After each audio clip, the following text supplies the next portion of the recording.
अस्सलाम वालेकुम। I am Muzammil. Welcome to pharma.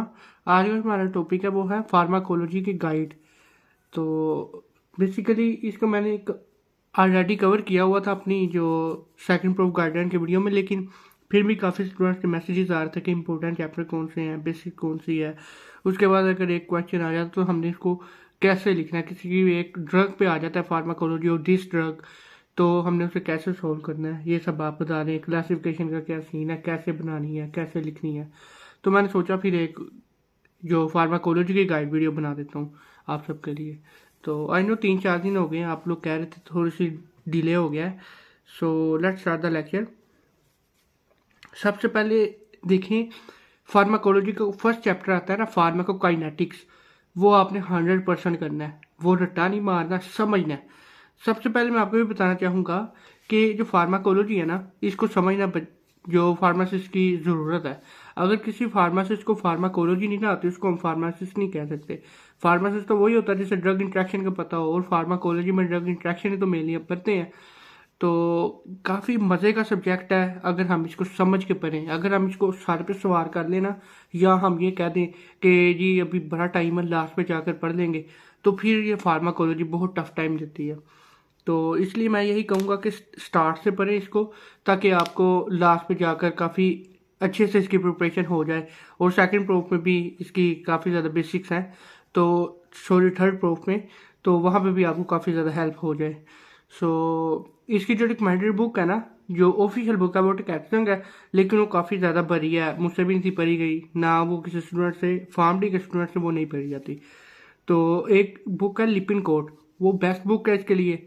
यहाँ BRS भी ले सकते हैं, लेकिन लिपिन कोड से मैंने पढ़ा है तो वो अच्छी बुक है। मेरे जितने भी नोट्स वगैरह है ना फार्माकोकाइनेटिक्स या डायनामिक्स वगैरह के, वो लिपिन कोड से ही है। उसके बाद आप चैट जीपीटी का हेल्प ले सकते हैं, तो डिफरेंट हर चीज़ समझने के लिए। फॉर एग्जांपल किसी का मैकेनिज्म ऑफ एक्शन, फार्माकोलॉजी का लक्षण, फार्माकोकाइनेटिक्स, थेराप्यूटिक, किसी भी ड्रग का चैट जीपीटी वगैरह का आप हेल्प ले सकते हैं। ये एक अच्छा ऑप्शन है आपके पास। तो इसी तरह आपने अपना सवाल पूरा करना है। सो आपको मैंने बता दिया बुक कौन सी लेनी है, उसके बाद इसकी इम्पोर्टेंस बता दी। अब जो पहला चैप्टर है ना, फार्माकोकाइनेटिक्स और फार्माकोडायनामिक्स, सबसे पहले यहाँ पे हम आते हैं बेसिक्स ऑफ एंटायर फार्माकोलॉजी। ये ना पूरी फार्माकोलॉजी की बेसिक्स है। अगर आपको ये नहीं आती होगी ना, आपको पूरी फार्माकोलॉजी नहीं आएगी। ये कौन सा है फार्माकोकाइनेटिक्स? ये स्टार्ट वाला चैप्टर है कि हमारी बॉडी, जब हम ड्रग को अपनी बॉडी के अंदर लेते हैं, हमारी बॉडी उस ड्रग के साथ क्या करती है। 4 चीज़ें होती है एडमी, ADME, एब्जॉर्प्शन, डिस्ट्रीब्यूशन, उसके बाद मेटाबॉलिज्म और एलिमिनेशन। ठीक है, तो उसके बाद फार्माकोडायनामिक्स पढ़ना है आपने। इस पे रिसेप्टर वगैरह कहीं पढ़ते हैं आप, तो एंटागोनिस्ट, उसके बाद एगोनिस्ट, एंटागोनिस्ट, जो रिसेप्टर को कॉपी करते हैं और जो रिसेप्टर को रिवर्स काम करते हैं, रिसेप्टर को ब्लॉक वगैरह कर देते हैं, वो आप पढ़ते हैं। ठीक है, और थर्ड आपने हर रिसेप्टर की लोकेशन याद रखनी है, उसके बाद उसके फंक्शन याद रखने हैं कि इस लोकेशन पे इस रिसेप्टर का क्या फंक्शन है। सो ये चीज़ें आप ना याद रखेंगे तो आपके लिए पूरी फार्माकोलॉजी बहुत ईजी रहेगी। अगर आप ये पहले 2 भी कर लेते हैं ना, आपकी आधे से ज़्यादा तो चैप्टर की लोकेशन फंक्शन यहाँ पे हो जाएगी।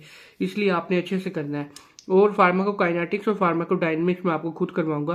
ये हमारे विश्व फार्मा में भी इस वीकेंड से लेक्चर अपलोड होना स्टार्ट हो जाएंगे इंशाल्लाह। सो आपको मैंने बता दिया कि ये pharmacokinetics, pharmacodynamics, receptor location and function, ये बेसिक है पूरी इंटायर फार्माकोलॉजी की। अभी जो इम्पोर्टेंट चैप्टर्स है ना, वो कौन से हैं वो सुन ले। फार्माकोकाइनेटिक्स, फार्माकोडायनामिक्स, यहाँ से हर साल ऑलमोस्ट 20 मार्क्स का, 20 to 40 मार्क्स का पेपर आ रहा है। ठीक है, तो उसके बाद ANS, GIT, CVS, ये अगर कोई स्टूडेंट 4 चैप्टर कर ले ना, तो उसकी फार्माकोलॉजी कंप्लीट हो जाती है। एज पेपर के लिहाज से कह रहा हूँ, वैसे तो नहीं होती।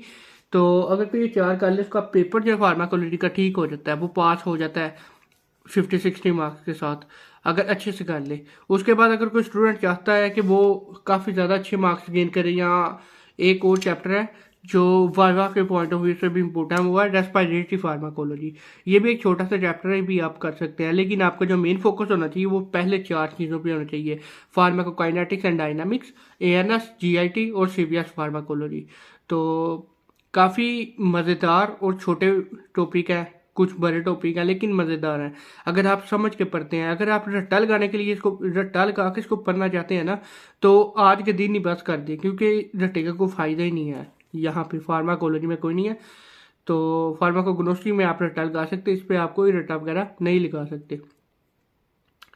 बेसिक फार्माकोलॉजी आपने देख ली। बेसिक्स ऑफ फार्माकोलॉजी मीन्स के फार्माकोलॉजी किस चीज़ पे बेस करती है आपकी सेकंड प्रूफ की। देन इंपॉर्टेंट चैप्टर देख लिए। अब फार्माकोकाइनेटिक्स फार्माकोडायनामिक्स का तो ठीक है, वही आता है कि आपकी ऑब्जर्वेशन पे नोट लिख दें, फैक्टर लिख दें, उसके बाद आप एक्सक्रीशन पर नोट लिख दें, उसके मेटाबॉलिज्म में नोट लिख दें, उसके मेटाबोलाइट्स पर नोट लिख दें। ये तो सिंपल जैसे आपके फिजियोलॉजी वगैरह में लेक्चर होते थे ना, उसी तरह होंगे। लेकिन अब ये है कि ANS, GI और CVS इनकी फार्माकोलॉजी में ना ड्रग्स आती हैं, ठीक है। उसमें क्लासिफिकेशन, पहले ड्रग्स की क्लासिफिकेशन आती है, फिर उस क्लासिफिकेशन में जो ड्रग होती है ना उन पे एक अलहदा से नोट दे देते हैं। मैं आपको पहले क्लासिफिकेशन का बताऊं तो मैं आपको बेसिक से स्टार्ट करवाता हूँ। ये आप ANS की ड्रग पढ़ेंगे फार्माकोकाइनेटिक्स और फार्माकोडायनामिक्स के बाद। वो ये है कि कोलिनर्जिक एगोनिस्ट, पैरासिम्पैथोमाइमेटिक, ठीक है। तो ये क्लासिफिकेशन है इसकी। डायरेक्ट एक्टिंग एगोनिस्ट की आगे ये है कोलिन ईस्टर अल्कालॉइड्स, उसके बाद इनडायरेक्ट की रिवर्सिबल और इरिवर्सिबल। अब ये सीन है यहाँ पे कि ये तो छोटी क्लासिफिकेशन है ना, आप ऐसे भी कर सकते हैं। उसके बाद क्लासिफिकेशन आप ऐसे भी कर सकते हैं। फॉर एग्जांपल आप फ्लो चार्ट की फॉर्म में लिख दें, या आप इस फॉर्म में क्लासिफिकेशन लिख दें कि अल्फा 1 ब्लॉकर कौन से हैं, आपने सारे उसके नाम लिख देने। अल्फा 2 ब्लॉकर कौन से, आपने उसके नाम लिख देने हैं। अल्फा 1 प्लस अल्फा 2 ब्लॉकर कौन से हैं, आपने उन दोनों के नाम लिख देने हैं, ठीक है। आप ऐसे कर सकते हैं, या आप फ्लो चार्ट की फॉर्म में भी लिख सकते हैं, ये आपकी अपनी मर्जी है। लेकिन कम से कम ऐसा आपने लिखना है कि एग्जामिनर को समझ आ जाए कि आपने क्या कहाँ पे लिखा हुआ है। आप ये लिखते हैं ना, तो यहाँ से ये ऐसे भी लाइन लगा सकते हैं एक, ये ज़रा उसको समझ लग जाती है ऐसे, ठीक है। हर ड्रग का ना अपना मैकेनिज्म ऑफ एक्शन होता है। अब ये क्लास है उसकी, एक कोलिन ईस्टर क्लास है, एक अल्कालॉइड क्लास है, ठीक है। अब ये कोलिन ईस्टर क्लास है, इसमें ये 4 ड्रग्स हैं, इन चारों का ना मैकेनिज्म ऑफ एक्शन सेम होगा, ठीक है। इस क्लास में जितनी ड्रग है उसका मैकेनिज्म ऑफ एक्शन सेम है। या मैं आपको और इजी करके समझाऊंगा। आपने अल्फा और बीटा ब्लॉकर वगैरह पढ़े होंगे, अल्फा रिसेप्टर है, मैं आपको उनका बता देता हूँ।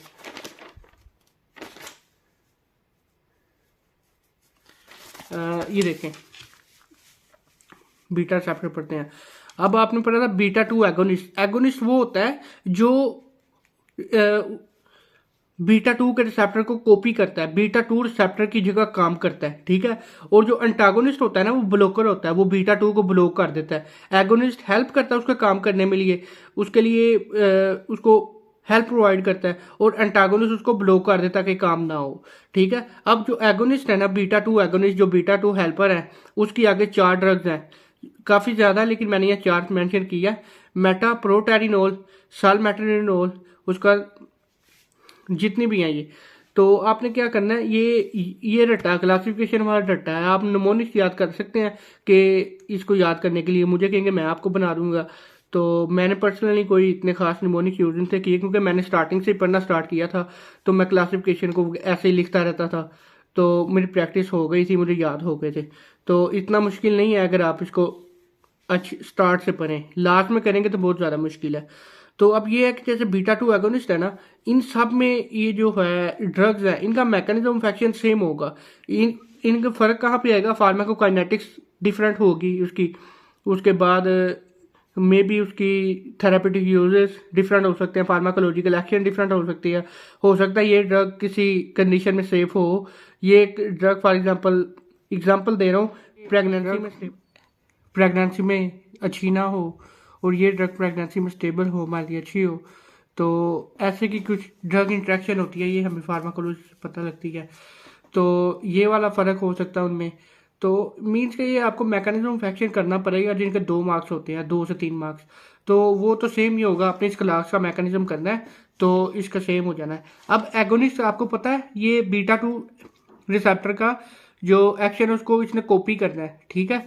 तो एंटागोनिस्ट ने क्या करना है, ब्लॉक करना है। अब बीटा 2 रिसेप्टर से आपको पता लग जाएगा ये ड्रग है ना, आपने समझ नहीं, सारी ड्रग जो है ना, इसलिए इसका मैकेनिज्म ऑफ एक्शन क्या है, इसने बीटा 2 रिसेप्टर को कॉपी करना है, मिमिक करना है। मिमिक का मतलब कॉपी करना है, ठीक है। या स्टिमुलेट करना है, बढ़ाना है। और अगर अंटागोनिस्ट आ गए, बीटा 2 अंटागोनिस्ट, फिर आपको जितनी भी ड्रग्स है आपने नाम याद कर देना, आपको पता लग जाएगा कि इन सब ने बीटा 2 रिसेप्टर को ना एक्शन को ब्लॉक करना है। ये इनका मैकेनिज्म ऑफ एक्शन होता है, जो समझने वाली चीज़ है। थोड़ा बहुत बंदा समझ लेना तो सब कुछ क्लियर हो जाता है। ये हमारी क्लासिफिकेशन थी। लेक्चर काफ़ी लेंथी हो गई, इसलिए मैं इसको वाइंड अप करता हूँ जल्दी। तो सब कुछ मैंने आपको बता दिया है।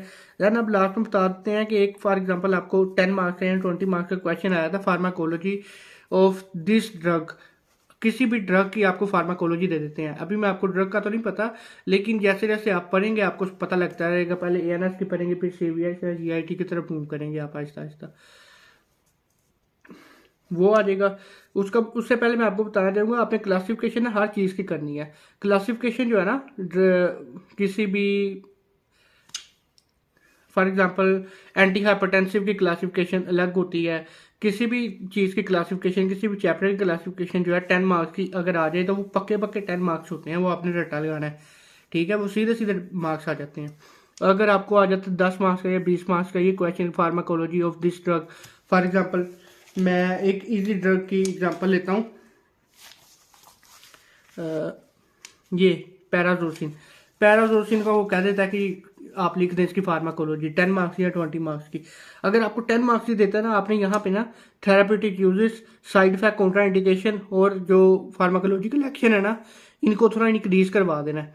इंक्रीज कैसे करना है कि अगर यहाँ पे हम लिखेंगे बुलेट पॉइंट थेरापेटिक यूज में कि ये यूज होता है अपना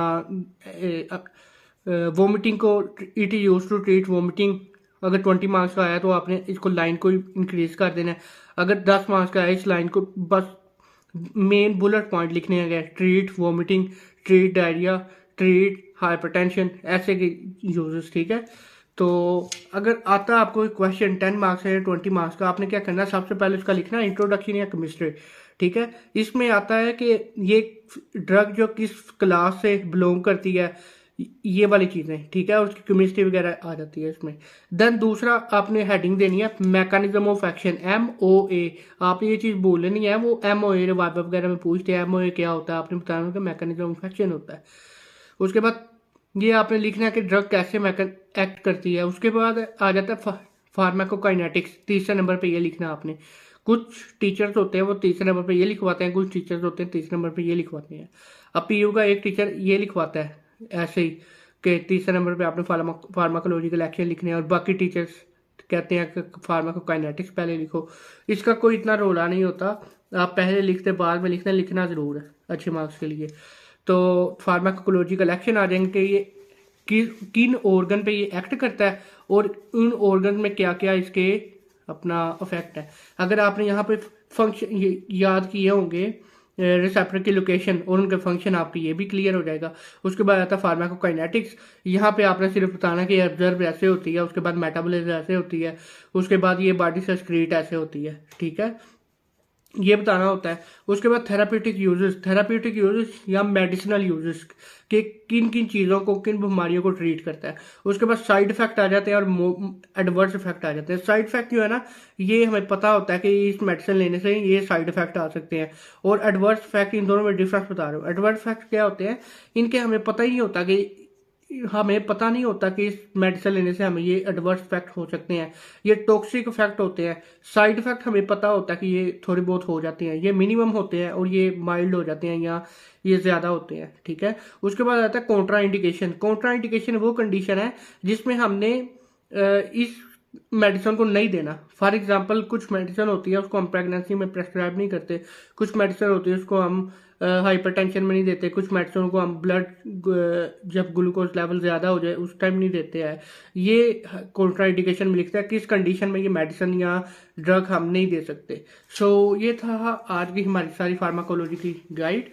तो आप इम्पोर्टेंट चैप्टर बेसिक बता दिए फार्माकोलॉजी की, उसके बाद इम्पोर्टेंट हेडिंग वगैरह कैसे क्लासिफिकेशन लिखनी है, क्या करना है, सब कुछ आपको बता दिया है।